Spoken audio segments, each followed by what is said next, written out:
Hey everyone, 12 News meteorologist Stephen Matrograno here with a Weather Now update for you on this Thursday. We have some sunshine and clouds out there, kind of a cool feel.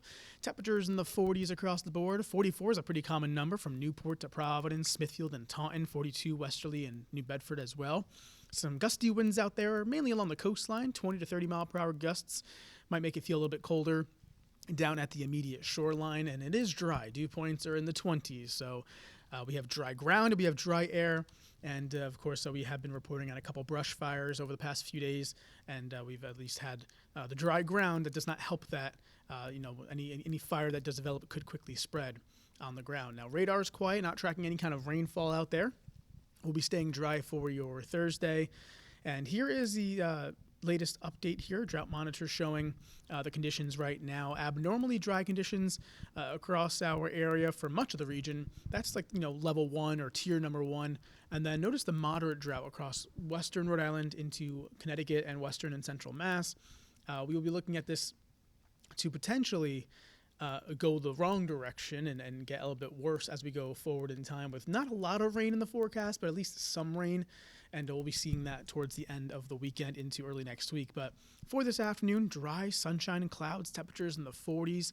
Again, not too bad, but definitely a cool feel near the coastline. Sunset about 6:50 for tonight.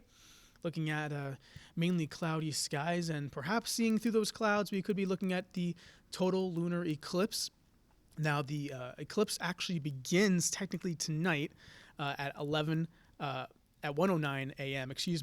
And it does reach its maximum for viewing purposes around 2:58 in the morning. So you have to set your alarm for that to take a look outside again. There may be clouds around, and that is all important, because if the clouds are thick and overhead, it's going to hinder you from seeing it. So it might be worth setting an alarm to take a peek outside and see.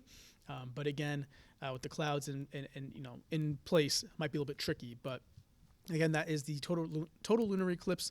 That the maximum eclipse is about 2:58, and it all wraps up by about 4:47 in the morning on Friday. And by the way, the next total lunar eclipse visible in the U.S. will not be until March 3rd of 2026. So if you really want to check it out, do that tonight. Tomorrow's forecast a little bit milder. Temperatures in the low 50s and some clouds to partial sunshine. Temperatures again just slightly above average for the day on Friday. But again, we are looking at a little bit of rain in the forecast for the end of the weekend into early next week.